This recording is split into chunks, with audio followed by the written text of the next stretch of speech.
l'incroyable leçon de vie que Mbappé envoie à l'ensemble des sportifs de haut niveau en Afrique. Savoir prendre position quand il s'agit de l'intérêt collectif. Je vous laisse d'abord suivre cette courte vidéo. On va se retrouver après pour décortiquer. Écoutons.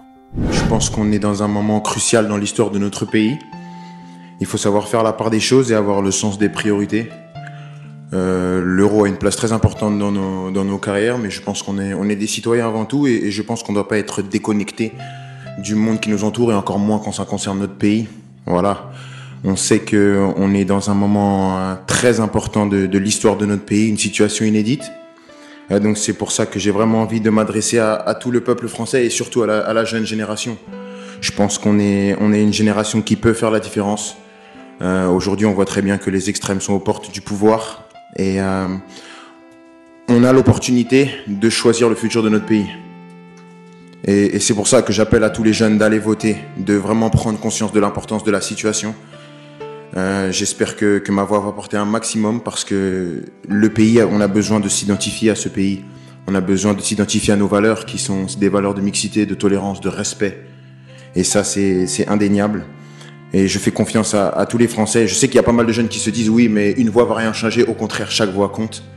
Et c'est pas à négliger. J'espère vraiment qu'on va faire le bon choix. Ces législatives-là, Marcus Thuram est allé très loin en appelant notamment à faire barrage au Rassemblement national. Est-ce que, on a entendu l'appel au vote, est-ce que tu le suis sur cette ligne? Je partage les mêmes valeurs que Marcus. Je parlais de valeurs de mixité, de tolérance, de respect. Bien sûr que je suis avec lui. Pour moi, il n'est pas allé trop loin. Et on a ce qu'on appelle la liberté d'expression.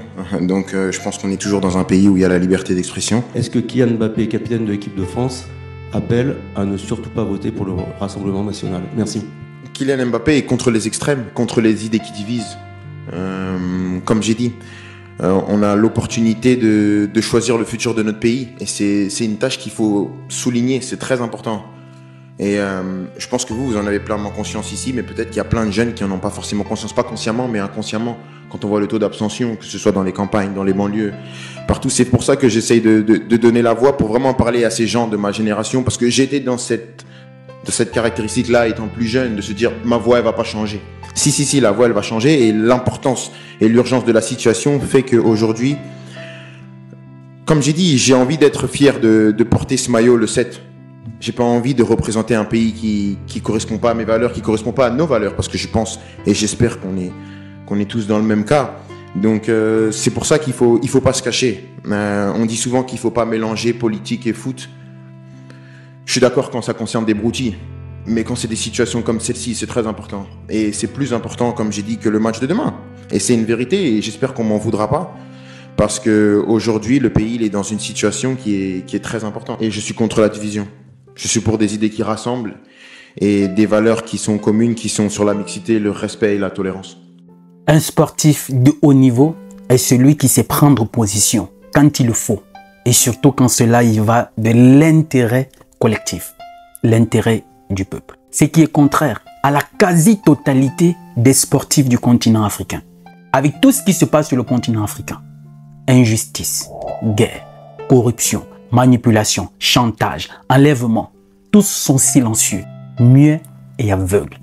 Vous allez écouter certains qui disent « Moi, je suis neutre, je ne fais pas la politique ». Face à l'injustice, on ne peut pas être neutre. Toute neutralité est une lâcheté qui a honte de s'avouer, de peur des représailles. Mais voilà un jeune, au-delà du fait qu'il soit ce footballeur talentueux.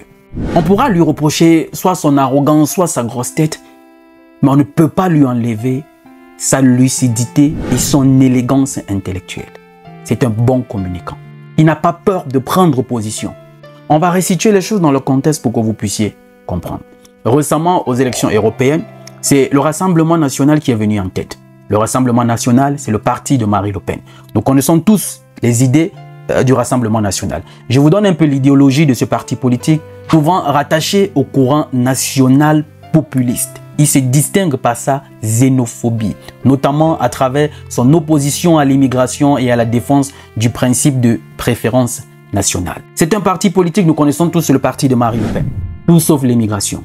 Le problème de la France, c'est l'immigration. Malgré toutes les richesses qu'ils ont pillées en Afrique, s'ils ne sont pas la première économie d'Europe ou première puissance du monde, le problème c'est l'immigration. S'ils n'arrivent pas à payer les retraités, le problème c'est l'immigration. Si aujourd'hui les étudiants vivent dans des conditions difficiles, le problème c'est l'immigration. Si les Français se sentent lésés chez eux par la politique qui les asphyxie davantage, préfèrent s'expatrier, aller travailler aux États-Unis, Canada, Australie, le problème c'est l'immigration. Si le chat est mort, le problème c'est l'immigration. Tout en France, selon ce parti politique-là, c'est l'immigration. Des gens qui sont incapables de pointer le problème du doigt et aller trouver des solutions. Il faut toujours trouver un bouc émissaire qui va porter le fardeau. C'est qui? C'est l'étranger, l'immigration. Aux élections européennes, ils sont arrivés en tête. D'où le président de la France, Emmanuel Macron, a dissous tout simplement l'Assemblée nationale. Parce que pour lui, voilà, c'est quasiment aller droit vers eux. Il faut recommencer les législatives. D'où il est important maintenant que chaque Français prenne conscience des extrêmes qui sont aux portes du pouvoir et leur barrer la route. Et aujourd'hui, les footballeurs tous sont à l'euro. Donc, qu'est-ce qu'on fait? On leur pose la question pour savoir quelle est leur position. Et pour la plupart, ils n'ont pas peur de prendre position. Avec tout ce qu'on a en Afrique, comme sportifs de haut niveau, comme chanteurs internationaux, toutes les célébrités qu'on a en Afrique, ils sont sourds, muets et aveugles. On va prendre quelques petits exemples pour que vous compreniez. On va prendre un pays comme le Congo, la RDC. À l'est du Congo, on nous parle déjà depuis de 15 millions de morts dans cette guerre. Pourtant, c'est un pays qui regorge des célébrités de haut niveau. Dans le domaine de la musique, on ne peut pas compter. Fally Ipupa, Koffi Olomide, Maître Gims, Dadju. Dans le sport, que ce soit la NBA ou dans le football, même dans la boxe, ils ont des sportifs de haut niveau. Ils sont sourds, muets et aveugles. Personne ne peut mettre sa notoriété au service du collectif pour dénoncer toutes ces injustices-là. On va prendre un pays comme le Cameroun, avec les sportifs de haut niveau qu'ils ont. Ils sont sourds, muets et aveugles. Face aux injustices que subissent les Camerounais tous les jours. Demandez les routes, les hôpitaux. C'est juste le courant qui est devenu un problème. L'énergie électrique qui est devenue un problème aujourd'hui au Cameroun. Ils sont sourds, ils sont muets, ils sont aveugles. Cette guerre qui fragilise le pays dans le nord et le sud-ouest du Cameroun. Ils sont sourds, ils sont muets, ils sont aveugles. Regardons le Togo. Ce que vient de faire actuellement Fonia Simbe. Changer la constitution tripartite pour se représenter. Pas de problème. Les sportifs que regorge ce pays, ils sont sourds, ils sont muets, ils sont aveugles. Vous ne citez que ces pays-là. Ou encore avec ce que Macky Sall faisait au Sénégal. On a la Côte d'Ivoire. Tous ces pays en Afrique regorgent des grands sportifs de haut niveau, mais qui sont incapables de prendre position quand il y a des injustices. Ils sont incapables de mettre leur notoriété au service du peuple pour réclamer les meilleures conditions de vie. Au nom du « moi je suis neutre », moi je ne fais pas la politique. Non, on ne peut pas être neutre face à une situation d'injustice. On ne peut pas être neutre face à un danger. Comme a dit Kylian Mbappé, le sport n'est pas tout dans la vie. Nous sommes tous des sportifs, c'est vrai, mais ce n'est pas que tout. Nous sommes d'abord des citoyens. Quand il s'agit de l'intérêt collectif, il faut savoir faire la part des choses, avoir le sens des priorités. Kylian Mbappé ici non seulement ne dénonce pas tout simplement les extrêmes, il n'incite pas tout simplement les gens à aller voter, mais il précise pour qui il ne faudrait pas voter. On aimerait bien voir ça un peu partout en Afrique. On aimerait bien voir ça chez célébrités. Peu importe votre domaine, parce que le peuple ne peut compter que sur vous. Vous avez une voix qui porte. Être silencieux, muet et aveugle face à tout ce qu'ils subissent au quotidien, c'est être complice. On ne peut pas garder le silence. On ne peut pas dire qu'on est neutre face à cette situation que vivent la plupart des citoyens des différents pays de l'Afrique. Comme disait Desmond Tutu, garder le silence face à une situation d'injustice, c'est se ranger du côté de l'oppresseur. Parce que l'injustice n'a jamais profité à la victime, toujours à l'oppresseur. Et tant que vous allez continuer à dire que vous êtes neutre, à garder le silence, cela profite à l'oppresseur qui se conforte dans sa position. Vous allez écouter certaines qui disent « Ah, moi je ne peux pas dénoncer, sinon ma famille va disparaître ou bien moi je vais disparaître. » Effectivement, tant qu'on va continuer à mûrir ces idées-là, l'oppresseur se conforte dans sa position. Il continue à en faire à sa tête.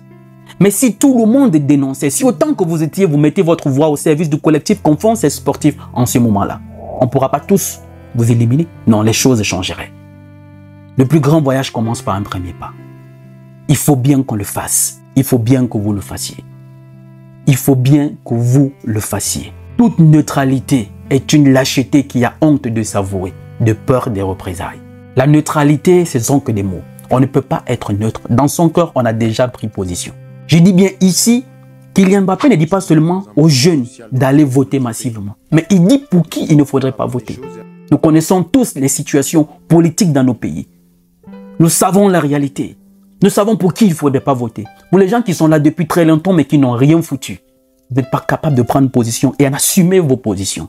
Toute neutralité est une lâcheté qui a honte de s'avouer. De peur des représailles. Je vous en supplie. Je vous en supplie. Vous avez beaucoup à gagner en mettant votre popularité, en mettant votre voix qui porte au service du collectif, au service du peuple, pour réclamer des meilleures conditions de vie pour ces personnes-là, pour réclamer plus de justice quand ils subissent les injustices. L'Afrique entière vous sera gré. On ne peut pas être neutre face à tout ce qui se passe aujourd'hui en Afrique. Même Dieu lui-même, il a horreur de la neutralité. Tu es tiède, parce que tu es ni chaude ni froide, je te vomirai, a dit les Saintes Écritures. Vous gagnerez à mettre votre notoriété au service du peuple. Comme ces jeunes de 24 ans. C'est la petite leçon de vie que moi je voulais partager avec vous, la famille, qui se cache derrière ces déclarations de Kylian Mbappé. Quand il s'agit de l'intérêt collectif, il faut savoir prendre position. La vie ne se résume pas qu'au sport. Nous sommes avant tout des citoyens. Et quand il s'agit de décider de l'avenir d'un peuple, la voix de tout un chacun compte. Il n'est jamais trop tard pour rectifier le tir. Il n'est jamais trop tard pour se rattraper et suivre le bon exemple. Il n'est jamais trop tard parce que le rêve n'a pas de date d'expiration. Je suis Roland Kambal, ton frère.